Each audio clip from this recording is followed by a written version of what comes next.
Hi, my name is Juan Ramirez, and I'm part of the Geography 101 class seated from 9:35 to 11. And today, my topic that I will be talking about is clouds, right? And clouds is something that everyone knows, and we know because we live in a high desert, and we either see clouds, the sun, or the moon, right?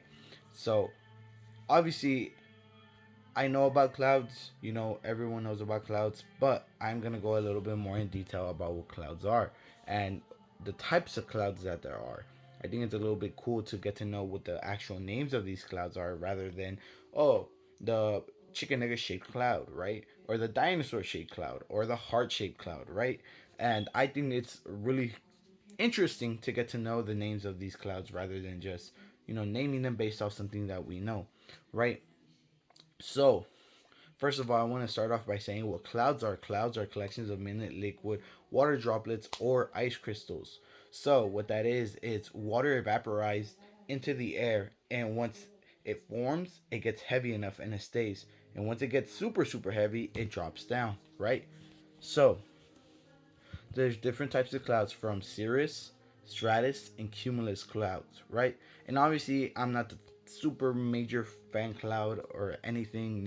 I'm not a fan of any clouds or anything, but it's something that I learned, and it's something that Mr. D was really good at teaching us, and kind of got onto us. So obviously, I knew about clouds before this, and I think everyone gets to know about clouds. But I think once you get a little bit more in depth, it helps you out a little bit, right?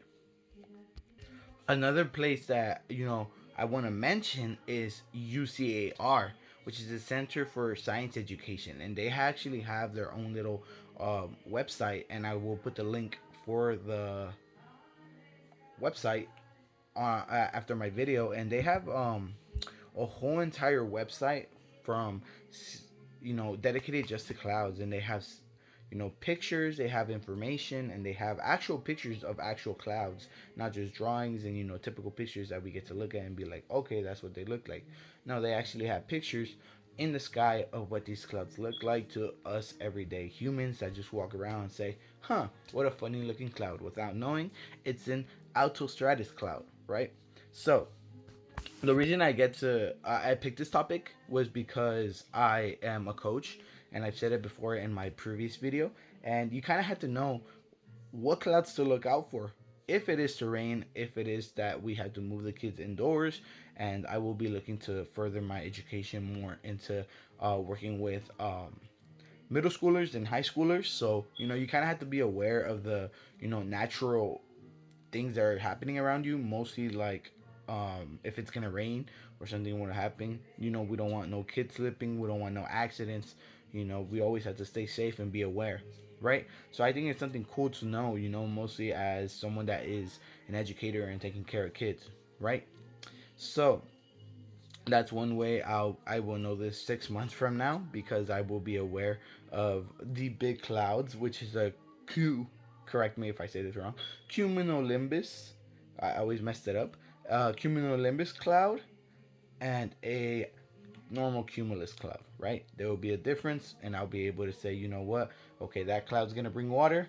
That cloud just looks nice, right? And I'll be able to tell the kids, give them a little bit of information I know, because the more you know, the better, right? So I also want to go ahead and say that when I one of the things I did was I actually went on a date with my girlfriend, and we went hiking. And this hike, we reached a peak where we were able to look at the sky, and we got to see different types of clouds. And it wasn't such a big thing because we didn't stay there obviously for a long time, but I did point out, those are these type of clouds and these are these type of clouds. And it was funny because she knows a little bit about it herself, because she also took a geography class when she was at Crafton. And she told me, oh, I know it's a cumulus cloud, and that's the only cloud type I know. And I said, you know what, it's okay, you got me. I got the cirrus clouds, I got the Kairos cumulus, the stratocumulus, the nimbus stratus, the cumulonimbus. I said it right, right? And it was a little bit easier for me to tell her, and she kind of just felt like, oh, back to the topic. But I think it's something important for us to know. At least if we want to at least say that's a chicken nugget shaped cloud, we know the proper name to it, right? So Mr. D was super helpful in being able to teach us the proper names and the proper things that happen to these clouds, and how these clouds can be created in storms, hurricanes, and tornadoes, right? And it's something super useful to have just in case if I'm gonna go outdoors and I want to know if it's gonna rain or not. Thank you very much, and that's it.